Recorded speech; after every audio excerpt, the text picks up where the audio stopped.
Sorry. Okay, by the way, no, we're just chatting in the commercial breaks because actually, I've said this before and it's true. I have made friends through being here. And this particular duo has a lot to do with me and my daughter, Frankie, because we read their book almost every night. It's called Just Try It. It was a New York Times bestseller, and much to our delight, they have a brand new book, and we're so excited to have some fresh material. And I've read it, and I love it. Please welcome my dear friends, Phil and Lily Rosenthal. We went to Chinese lunch yesterday. Phil and Lil treated me and Frankie to a delicious Chinese lunch, and you got to pull the whole Just Try It with her, and it was about fish, which she will not eat. But she did taste it. She did. And she lived. Yes, exactly. And then we came up with what I thought was a good idea, because the whole philosophy behind Just Try It is Phil is a renowned now, award-winning foodie with not only many seasons of your successful Somebody Feed Phil show, but you really built a whole empire around it. You have Somebody Feed Phil, the cookbook. You also have Phil's favorites, I know, because they're both up on our walls. And then I was talking to you and Lily for years about how you were planning on opening up a restaurant. The pandemic hit, things got sidelined. Yeah. LA has been through as much as a place can go through. And then you finally opened this dream restaurant of yours. Yeah.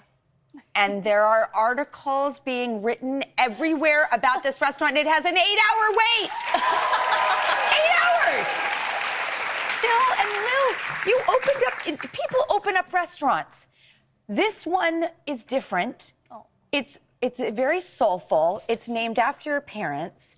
It's become an institution overnight in LA that people are lining up for hours to go to. So nice. Thank you. And it is a family affair. Describe that, and why is that? I get to run it with my husband. I mean, it's a dream come true. And I met you when you were not even engaged? No, like not even dating. Like you met me way before that, and now a married lady. Oh my God, engaged, married, and running this restaurant. And is it true that your Sunday brunch, which we talked about yesterday, for your wedding was at Max and Helen's? Yeah. Yep. And you served everybody. Yeah. I mean, there is a soulfulness, a familialness. Absolutely. I mean, the wedding was great because we got to tell everybody why we love each other. And then the day after, we get to show everybody how we make it work, you know? And like, that was just, he likes to say he got more emotional at the brunch than at the wedding. Well, because it's like it is a whole family, and you have a very strong family. You know, you're close to your parents, you have 2 kids, a long-standing marriage. You are a big family, and it's very real. That's exactly what we wanted to emulate in the diner. That's everything from the staff that we've, been able to hire, and the food, the decor, everything is meant to feel not only like you're at his parents' house, but also like you're part of our family, you know? It feels like a hug. Yeah. By the way, is there like so much love in the air and in the sauce that aren't like some romantic connections happening at Max and Helen's, at your humble restaurant that's become a juggernaut success? What is happening in the love department? Tell me everything. I'm single. I need to hear this. Okay. Tell her about the flowers counter? you got. Yeah, the counter. Okay. This is for you. Okay. Thank you. This man came in and he brought us a gift, and we were like, "Oh, thank you." And he said, "This is because you sat me by myself at the counter. We have a lovely 10-seat counter.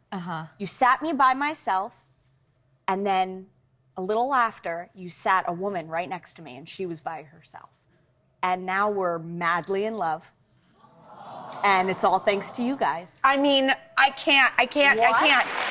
Has there been a proposal?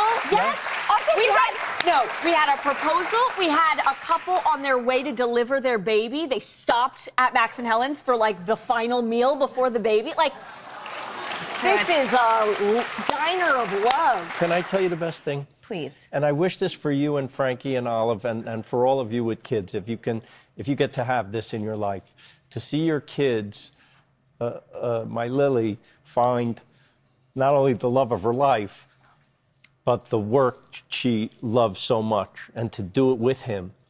And I think I'm speaking for you when I say you've never been happier. 100%. So to have your kid find their purpose Yes. and the thing they love, that's what I wish for everybody. Oh.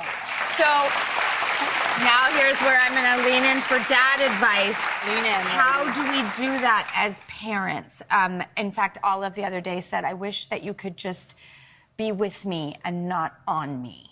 Oh, yeah. And I was like, You have to that's say. so well said. Very well said, and the answer is sorry. I said, I'm your mom. I'm Yes, here to of push course. you. Yes. But eventually, you'll get frustrated. They'll get frustrated. You ever notice when kids become teenagers and that nature has made it so they become jerks to you, Yes. and you become jerks to them? Yes. I think that's nature's way of saying time to go, right? Oh, yeah. So that makes that a tiny bit easier. Well, because you also just said it's nature, and now all of a sudden I love it. Yes. Because it is you're really nature girl. natural, Yes. too. And it takes the But responsibility off here's us. the thing. But we worry. Oh my God, this is not what I intended. This is not what I. Get back inside. Yes, right. And then, tell me, for those of you with kids who have grown up, they come back around, don't they? And it's because you didn't think they were listening, but they were doing better than listening. They were watching. So they saw you. And that's the sweetest thing, is that Lily sometimes reflects back to me the lessons that I wasn't even trying to impart. I was just living. They notice everything. So you model the behavior that you want to see in your kids, and then when they come back, they're better than you could have ever imagined. So, someone who I also turn to for fatherly advice for is the only man who I've ever known in my life who is a father figure to me. It is the great Steven Spielberg. Oh, God. And Not a bad one. Love him. and we're going to try his favorite tuna sandwich. Oh, yes. The tuna melt. The tuna melt. Yeah. I love a tuna melt so much. Me too. And this is the recipe. This is a famous sandwich at Max and Helen's. Well, do you like hot sauce, by the way? I do. I love it. Dip that. Put a little dip a hot little sauce. in that. Oh, Yeah, in because like that's hot how I sauce. do it. Okay. My parents wouldn't be caught dead with hot sauce. About crunch. Yes. So perfectly balanced. It's light. With the meltiness of the cheese. It's so perfect.